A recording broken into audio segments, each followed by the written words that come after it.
Bonjour, aujourd'hui nous sommes à Galgon. Alors on va recevoir une invitée exceptionnelle, c'est Claire Balavoine. Claire, bonjour. Bonjour. Dites-moi, vous êtes ici à Galgon, pour quelle raison? Parce que j'ai entendu parler d'une dame assez dingue, que j'aime beaucoup sur le fonctionnement, qui est là à côté de moi, c'est Florence, dont j'ai entendu parler par Coralie, qui est une de celles qui interprète Daniel Balavoine, mon petit frère. Et quand elle m'a parlé d'un festival fin août, un festival rock, moi ça me parle. Alors j'ai dit, bon, quand je viendrai dans la région, j'irai le voir. Et puis j'aurais dit, mais est-ce que ce festival, c'est la quatrième édition? Il me dit, c'est la première. Et je dis, quel est le parrain ou la marraine? Il n'y en a pas. Ah. Donc j'ai osé suggérer l'idée de parrainer ou de marrainer cette histoire. Et c'est bien tombé parce que madame n'aime pas du tout Balavoine et elle a plongé en plein dedans. Voilà la raison pour laquelle je suis là, parce que j'ai été acceptée en tant que marraine et ça va être un grand plaisir de partager tout ça avec tous les fous de la région. J'espère que vous y viendrez. Voilà. Avec grand plaisir. Alors, avant de revenir un peu sur le spectacle qu'on verra donc le samedi 26 août à Mesplay, on va parler un peu de votre frère, Daniel. Daniel a toujours été proche de l'Afrique. Il s'est beaucoup occupé de l'action africaine. Il a été proche des humains partout où il était.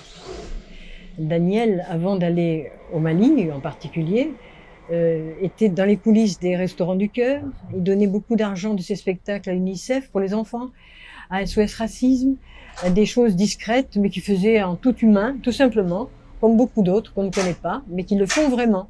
Voilà. Et Daniel était passionné de grand espace, de voitures, d'automobiles. Il avait envie de faire le désert en automobile. Le bon ou mauvais hasard a fait qu'il est tombé en panne la première fois en 83. Sa voiture est tombée en panne, je ne vous mens pas, à Limoges. Mais il a voulu continuer de suivre la caravane pour voir de près ce qu'il attendait dans le parcours de la course et l'Afrique. Et c'est une année où, depuis 10 ans, il n'avait plus du tout. Et il s'est vraiment pris l'Afrique en pleine tronche. Parce qu'entre savoir qu'il y a le désert, qu'il n'y a pas d'eau, comme ce qu'on vit en ce moment, et le vivre en direct dans sa peau, voilà. Et donc Daniel a découvert la réalité de l'Afrique sahélienne. Quand il en est revenu, il est resté pendant 1 mois dans le silence. Il était complètement... Et puis avec Thierry Sabine, ils se sont dit, on va peut-être utiliser la logistique du Dakar pour créer les Paris du Cœur tous les ans, qui, en réponse aux besoins des Africains eux-mêmes, après qu'ils en ont parlé avec eux, on essaiera tous les ans de leur apporter du matériel pour qu'ils puissent cultiver et rester chez eux, puisque c'est leur désir, parce que traverser le désert à pied, c'est long, ça tue. Traverser la Méditerranée, on se noie, donc ils ont décidé de rester là. Le reste, vous le savez, Daniel est donc sur le terrain, 2 ans après, pour faire la course, Dakar. Mais entre-temps, il a pondu un disque qui s'appelle Loin des yeux de l'Occident, où il parle effectivement de la réalité des femmes veuves, parce que leurs hommes meurent dans des combats absolument inutiles. Entre autres, il y a une chanson magnifique pour la veuve qui s'éveille, très belle. Bon. Et Daniel a été piqué dans l'âme, vraiment, quand il a vu la réalité africaine d'anciennes colonies françaises, auprès de gens qui, noirs, arabes, ont donné leur vie pour sauver la France, à l'opposé de l'Ukraine, qui n'a jamais été colonisée par personne, pour qui il y a un déferlement d'énergie et d'argent. Moi, ça me fout en pétard, non pas qu'on leur donne des choses, mais qu'on oublie à ce point ceux grâce auxquels nous sommes vivants aujourd'hui. C'est assez désagréable. Je n'appelle pas de l'argent, un petit peu d'intelligence, pour se voir l'humanité différemment, c'est-à-dire comme elle est, quoi. Voilà. Alors, Daniel Balavoine, il a créé une fondation pour l'Afrique, non? Non, c'est à sa mort. Je dis rarement ce mot, mais bon. À sa disparition, nous, la famille, on a reçu des milliers de lettres, des milliers d'argent émanant de son public, sa deuxième famille, celle qui s'était créée en tant qu'artiste, disant les idées de Daniel sont les nôtres. On n'est pas connu, comment on fait pour continuer, parce que les hommes, on peut pas les racheter, mais des motopompes, on trouvera toujours de l'argent, motopompes pour cultiver le riz, manger, grandir, aller à l'école et devenir des gens à part entière comme vous ou moi, voilà. Et c'est comme ça que nous, la famille, on s'est mis à côté du public de Daniel. Donc, c'est à l'inverse de tout ce qui fonctionne. Nous n'appelons personne. Nous souhaitons, nous accueillons tous ceux qui ont envie de se bouger les fesses et le reste, la tête, l'esprit, offrir leur talent, ce qu'ils savent faire, pour apporter un peu d'argent par-ci par-là, et qui permet de nourrir les projets sur le terrain.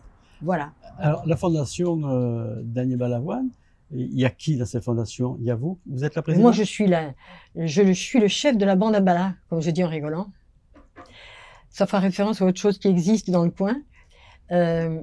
Oui, je suis la responsable, je suis la présidente qui reconduit tous les 3 ans parce que, étant disponible, la plus disponible à l'époque au moment de la création, j'étais la plus disponible et c'est moi qui suis allée toujours sur le terrain. Donc j'étais l'ambassadrice. Et comme pendant 30 ans, jusqu'aux derniers événements, depuis 10 ans, on ne peut plus y aller en direct. Je suis celle qui est désignée et responsable pour le meilleur et pour le pire. Parce que croyez-moi, le meilleur c'est très agréable, le pire, on est critiqué par beaucoup de gens qui ne font jamais rien de leur vie, si ce n'est de nous désigner comme des tarés. Parce que les Africains, les Noirs, quand même, foutez-nous la paix. Ah ben, je vous demande rien, monsieur. Donc, laissez-nous tranquilles. Dans cette fondation, au début, c'est la famille Balavoine qui est... Non, oui, bon, on était... Vous êtes combien? Nous étions tous frères et sœurs. Corinne, la compagne de Daniel, était présidente d'honneur. Maman était présidente, madame, la maman de Daniel et moi aussi. C'était la même. Maman était présidente aussi. D'honneur, et voilà. Et bon, les autres frères et sœurs ont eu des activités qui les ont éloignés d'autres priorités, c'est pas grave. Moi, je suis complètement tarée, c'est-à-dire que les humains, je les aime beaucoup.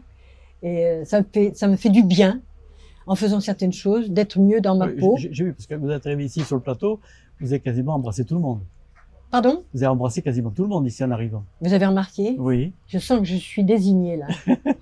Qu'est-ce que ça veut dire, votre question, monsieur le directeur? Non, tout ça pour dire que vous avez beaucoup d'empathie pour votre prochain. Ben, nous sommes la Saint-Amour, monsieur. J'ai usé de ce sein-là pour me faire plaisir moi-même. Voilà. Et puis dans 2 jours, c'est la Sainte-Claire, donc je ne vais pas m'en priver non plus. Bien sûr. Voilà, j'y suis pour rien non plus. C'est le hasard qui fait les choses. Alors, la Fondation Balavoine, maintenant, c'est combien... Comment vous faites pour avoir des ressources? Il y a combien de personnes qui travaillent? Il y a combien de salariés? Personne ne travaille. Chacun travaille là où il est. D'accord. Chacun a ses idées, ses conceptions, ses projets. On exige simplement que soit tenu à jour tout ce qu'ils veulent faire. C'est écrit noir sur blanc. Il y a un contrat entre nous. Et nous ne répondons que des sommes que nous recevons. Rien d'autre. Il n'y a pas de salariés. Nous sommes tous des volontaires bénévoles, en ce qui me concerne. Moi, mon salaire, c'est de savoir que depuis que je suis là, ils sont tous vivants. Tous. Je les ai connus comme ça. Ils sont comme ça maintenant. C'est mon salaire. Ça va. Alors, comment vous faites, vous, pour choisir des projets, ou c'est toujours le même projet de motopompe pour l'Afrique, ou il y a d'autres projets qui arrivent, et comment vous les choisissez? On a 2 types d'activités là-bas. Enfin, il y a les motos. Voilà. Là-bas comme ici, si vous n'avez pas à manger, vous ne pouvez pas vivre, vous ne pouvez pas travailler. Donc, d'abord, la culture alimentaire. Et pendant qu'il y avait la guerre dans le sud du pays, le Mali, nous avons rencontré un monsieur merveilleux, un ancien Touareg, qui avait été arraché par la colonie de sa tribu pour aller faire des études, et tant mieux pour lui et pour nous aujourd'hui. Ce monsieur cherchait un partenaire financier pour construire des écoles dans les campements Touareg. Je suis allée sur place les voir. On a cherché les endroits où il y a de l'eau en souterrain. Nous avons financé la construction d'écoles pour les enfants Touareg, qui est la 2e des plus grandes passions de cette histoire. Eux aussi ont le droit de vivre comme tout le monde. Bien sûr. Donc culture alimentaire, culture là. Quand on sait lire, écrire et compter, eh ben on peut se défendre, tout simplement. Alors là, sur la table, on a des livres. Les magiciens d'eau. Alors ça, c'est un des premiers projets qu'un inconnu a eu l'idée de concevoir. Passionné de BD, il a contacté les plus grands dessinateurs de BD là, qui ont tous dit oui, qui ont offert tous leur grille gratuitement. Même Hergé, 1 an après sa disparition, nous a offert pour concevoir ce projet-là. Il a été Continuez, je vous en prie. Informé, il a été pris, oui, par Canal+ et RTL, qui étaient les grands proches de Daniel. C'est le plus beau projet qui ait jamais existé dès le départ. C'était en 87. Nous étions en avance depuis 30 ans. Ça n'est pas surprenant. Et ça, donc, c'est... C'est vendu au profit d'associations. Bien sûr, oui, tout à fait. C'est marqué avec RTL et Canal+. Mais là-dessus, c'est que des histoires originales ou ça raconte la vie de Daniel ou pas du tout? Pas du tout. D'accord. Les magiciens d'eau, ça parle de l'eau, monsieur. D'accord. Et l'eau se fait rare. Et nous étions déjà en avance de 30 ans. Alors, il y a un autre livre, c'est un livre hommage, qui est édité par Flammarion, donc Daniel Balavoine. Là aussi, vous pouvez nous dire quelques mots? Alors, le photographe, c'est Alain Marouani, qui est le photographe qui était le plus proche de Daniel. Daniel ne voulait jamais être en photo. Et Alain Marouani, il a tellement embêté, pour pas dire plus, il a fini par se prêter à l'image. Et il est venu me voir, me disant, écoute, moi j'ai envie d'apporter mes tripes, moi aussi. Il vaut mieux que je le fasse avec quelqu'un de connu et proche de Daniel. Qu'est-ce que tu en penses? Je lui dis d'accord, à condition qu'on parle de l'association dedans. Il m'a dit ok. Donc, tous mes droits d'auteur là vont pour les enfants touaregs au Mali. Tout est pour l'Afrique. Moi j'ai des milliers d'enfants partout. Je suis une femme extrêmement féconde. Je rigole. Voilà. Sinon, on peut être membre de l'association. La cotisation annuelle est de 60 €. Alors comment on fait pour être membre de cette association? On le décide soi-même. Il y a une adresse mail qu'on va inscrire en bas de l'image. Vous pouvez nous le rappeler, cette adresse? C'est l'adresse. Alors, le site, c'est www.associationdanielbalavoine en minuscule.org. Et là, il y a tout dedans. D'accord. Donc, on y va et puis on fait une bonne action en mettant un peu de sous. C'est pas une bonne action, c'est une action tout court. C'est un investissement concret, monsieur. Pour l'avenir. Il n'y a pas de bonne action. La vie, c'est la vie, quoi. Pardonnez-moi, monsieur. Non, il n'y a pas de problème, Claire. Alors, on va demander aussi peut-être 3 petits cafés. On va en profiter un petit peu. Tiens. N'est-ce pas? Bien sûr. Alors, Florence, samedi 26 août, au stade de Mesplet, on a parlé au début de l'entretien. En quelques mots, vous pouvez nous en parler un petit peu? Oui, alors ça sera une grande première en Dordogne.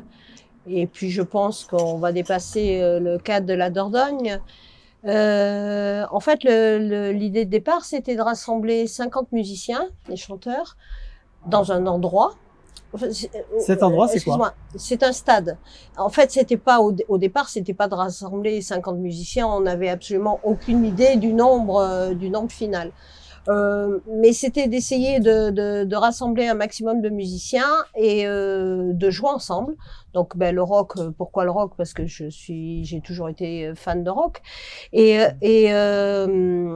Et en fait, ce que je voulais surtout bien expliquer, c'est que c'est pas simplement un concert, on joue et puis on s'en va. Ce qu'on veut essayer de faire passer le 26, c'est notre plaisir de nous retrouver ensemble avec comme point commun la musique qui nous a tous rassemblés au départ.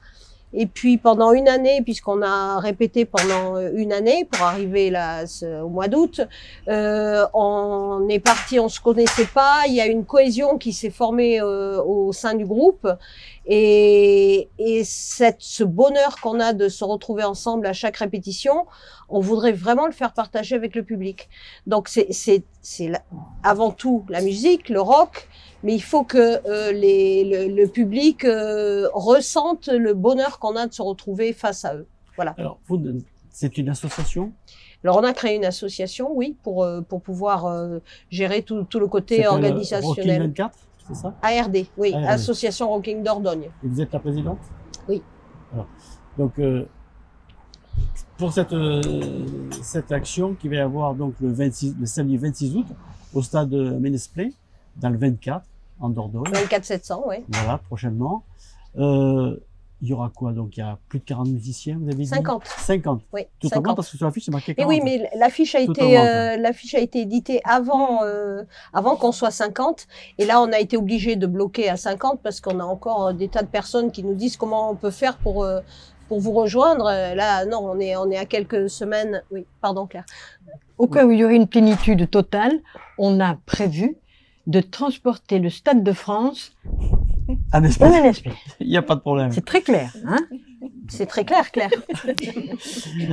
Alors, ma voisine, Coralie, votre action dans cette... On va dire que je suis coach de chant sur cette action-là. Mon rôle est d'essayer de faire chanter tous les chanteurs en même temps et plutôt bien. Le résultat semble assez probant en ce moment. Il y a une belle énergie qui s'en dégage. C'est compliqué de manager des chanteurs? Compliqué, non. Ce qui est compliqué, c'est les rencontres au départ pour que les gens se connaissent, se fassent confiance, Ils se sentent à l'aise. se sentent bien. Et ensuite, une fois que c'est parti, ben non, après c'est des répétitions, c'est des petites choses à rappeler.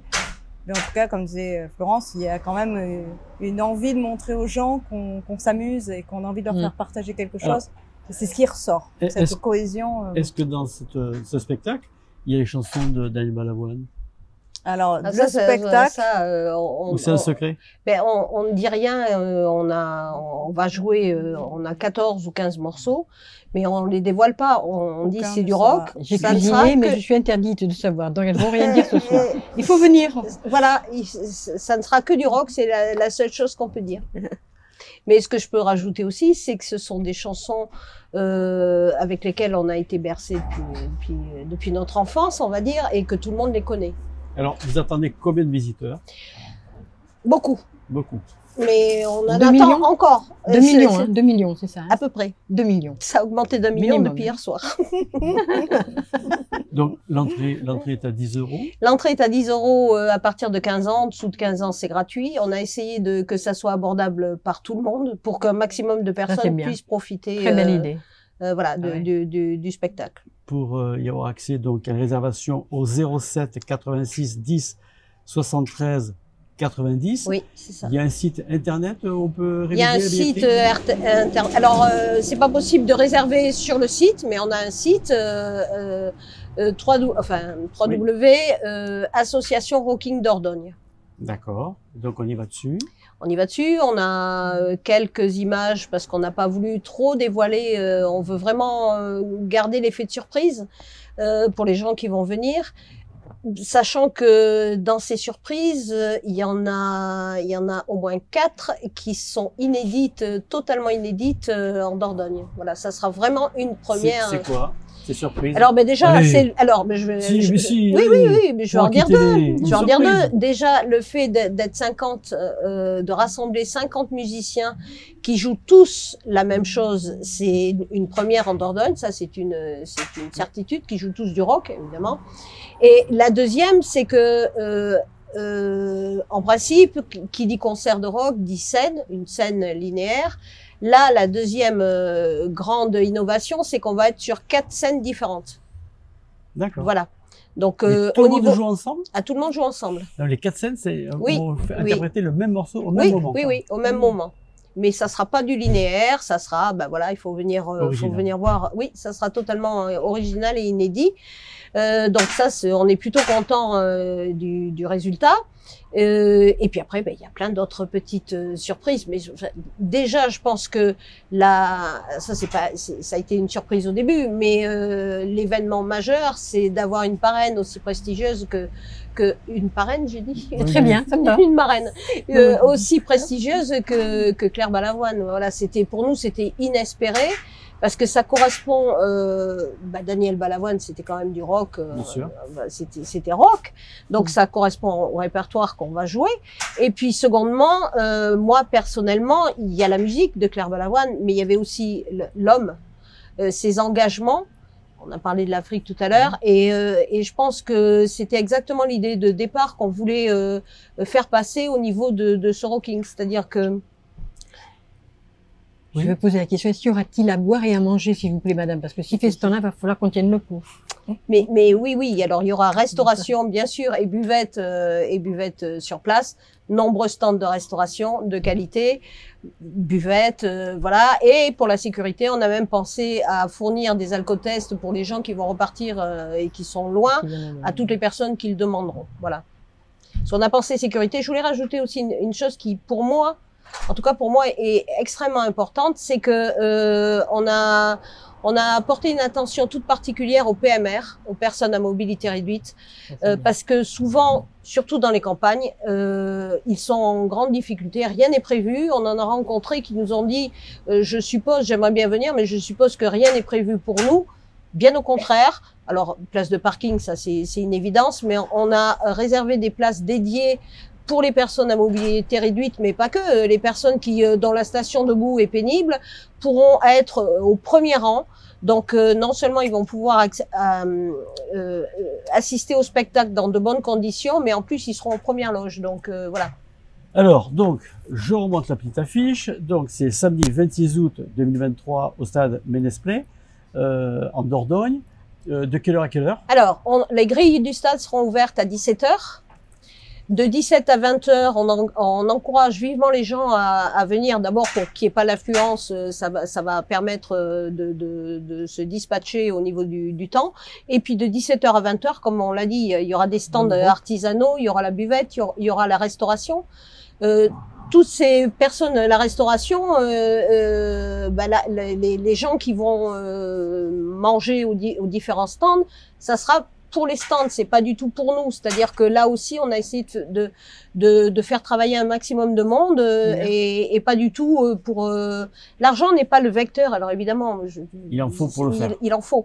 Mais ça n'a pas été le vecteur premier dans le lancement de ce projet. Donc de 17 à 20 h, les gens pourront